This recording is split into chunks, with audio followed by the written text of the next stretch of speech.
Good morning, Your Honor. Madison Baldwin, a name that most didn't know prior to this horrific act, but now a name that everyone has come to love. A name that has brought so much joy to the world. Your Honor, I know you haven't had the privilege to know her, only of what you've heard. She is an old soul, wiser beyond her years. At only 17, she has taught me more than I could ever thank her for. Having her young myself, she made me the mother I am today. She gave me the courage to be stronger. A few key things about Madison was her laughter, contagious smile, intelligence, passion, kindness, fearless drive, and determination. She is the light when you need it most. When the world gets dark, she's the stars. That small beacon of light that is so far to see, but up close burns like wildfire. At times I catch myself missing these characteristics, worried that I might forget them, but then I realize she's here. Madison lives in all of us. Her legacy remains, her kindness continues, now and forever. She will always be the heartbeat of our family. On November 30th, 2021, is a day that has forever changed my life. It burns into my body like a cigarette burn. Enough to scar, but always a constant reminder. The day I found out that my daughter's life was taken. A life that was still so young and full of life. After that day, she became a statistic, a victim, a planned act of tragedy. How could my daughter be summarized in such intrusive manner? How could these now be her associations? I would like you to know that these accusations are false. I will not allow her name to be followed by the phrase Oxford shooting victim. She will be remembered by her name, a name that is loved unconditionally, one that has no hidden remark. The strong name we gave her, Madison. When I received word that the school was under attack, my daughter had already been gone for over an hour. This I didn't know while driving into a designated area pretty much on autopilot, waiting for the unknown. As I paced the Myers asking where my daughter was, all I received was blank stares. As the remaining kids reunited with their families, we were left there in silence, waiting for the answers that we are still waiting for. Next thing I hear, can the family of Madison Baldwin follow me? As I walked into the room, I felt this chill come across my body, so cold that I felt it in my bones. I pleaded not to go in, but following command, the words we heard were, I don't have good news on these 3 children. They are deceased.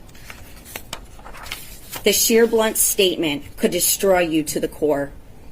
I was completely paralyzed. I felt every scream that came from my body.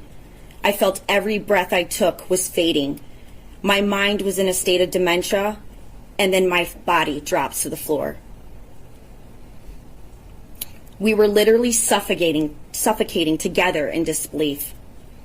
Replaying those words in my head, within seconds, I thought, did I hear them right? I was definitely misinformed. The sobs came from a deep part in me. Tears soaked the cold floor I laid on. I managed a few calls, but conversations I've blocked out. Leaving for the substation, I stared out the window, looking for her, but replaying those words in my head.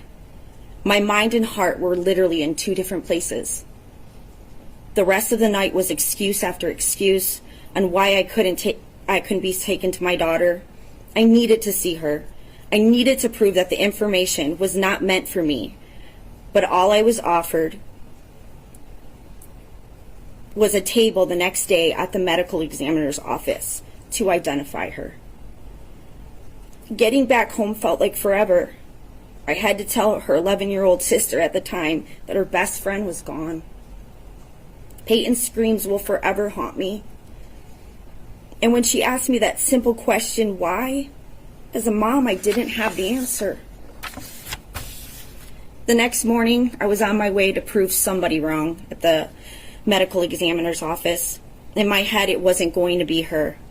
As I walked down the corridor, I entered into a room with a steel door and a small glass window.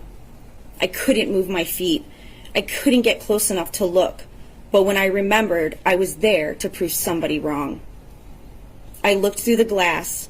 My scream should have shattered it. My daughter's lifeless body was laying on a cold metal gurney. I remember her hand laying out from underneath the sheet, and her fingernails were blue. Blood smeared in her hair, and they made sure I saw her from a side that was more acceptable for a grieving mother. That was not my daughter. Madison was far from lifeless. As I banged on the door demanding to touch her, I lost my ability to stand. I was dragged away from her. I was not allowed to touch my own daughter. I was not allowed to hold her hand and just let her know I was there. It's a feeling that no parent should ever feel. But that's my baby. I deserved the right to be with her, but I was not allowed. Instead, I was dragged away from her, screaming like a toddler, saying profanities in the most ignorant way. That is when I realized I could no longer deny it. I didn't want to admit I was wrong. I didn't want to visualize a moment without her. I didn't want to believe she was gone. But it hit me like a semi-truck. I knew her dreams were no longer the future, but only dreams. Your Honor, I thank you for the dedication to this infuriating act. I admire your knowledge of the law and the stance onto listening to all, keeping your composure and consistency throughout this sentencing. I thank you for the clear representation of your courtroom. I thank you for the countless hours that this has taken from you and your family's life to give the best possible judgment. I thank you for being a human being. To the prosecution and advocates, Karen, Mark, David, and countless others, I thank you for the constant efforts to keep my daughter's legacy alive. The righteous hours, the rigorous hours that have consumed you, your nonstop actions to make sure all facts are given appropriately, your compassion for our family. Jen, my advocate, and others, advocates, I thank you for picking me up on some of my worst days and moments that I thought my life was not valuable, keeping me sane during every moment, even when weakness was at its worst. You all have remembered my daughter and kept her spirit alive in the most prestigious manner. Thank you for taking away from your life to get justice for her life. And lastly, thank you for doing the unthinkable, the tragic, the raw, the vulnerable, and infuriating moments when I know it breaks you inside to make sure that we are the slightest bit okay, to make sure we continue, that we remember, and that we keep fighting for justice.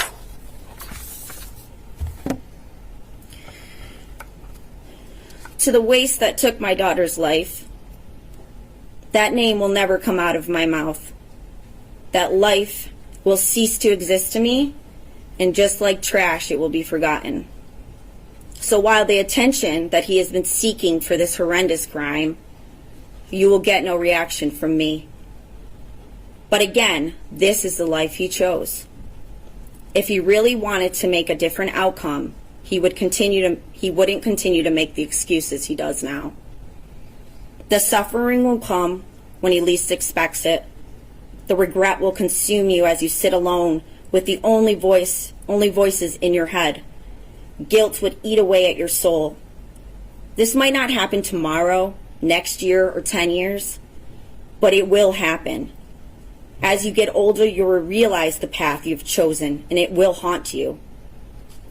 just like the idol that you admire so much, both of you forgotten in the system.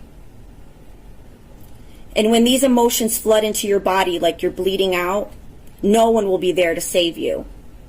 No one will forgive you. Your hand will no longer be held as you claim insanity. Your outburst for attention will go unnoticed. No one will love you and no one will come. As I don't wish death upon you, that would be too easy. I hope the thoughts consume you and they replay over and over in your head. The thoughts won't stop. I'm sure you heard that paraphrase before. I hope the screams keep you up at night and they cause real hallucinations. You won't be able to write it on paper for the attention that you so badly seek. Those four walls become your home, suffocating in guilt. It will come, I promise you. I'm happy you decided not to be a coward that day and take your own life. I'd much rather you stick around to see what the life you have chosen for, what suffering really feels like, and that your significance is not above anyone else. I truly feel sorry for you that you thought this would be a better life choice. So, Your Honor, I have chosen forgiveness.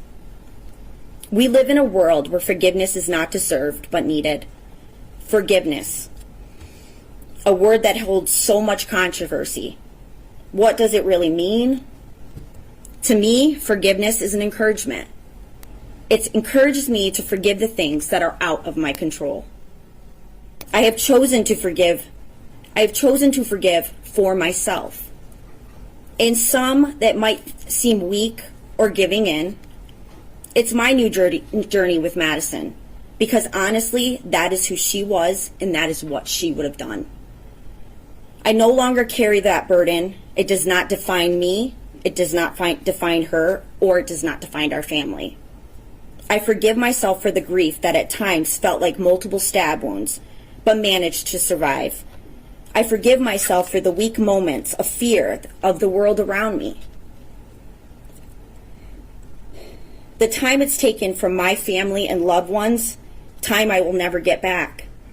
I forgive myself for not allowing joy and happiness in my life, to reflect and to learn. I forgive myself for any anger that raged inside me and I took out on the ones I love, in hopes that this would destroy me or suffering would be unbearable. You failed.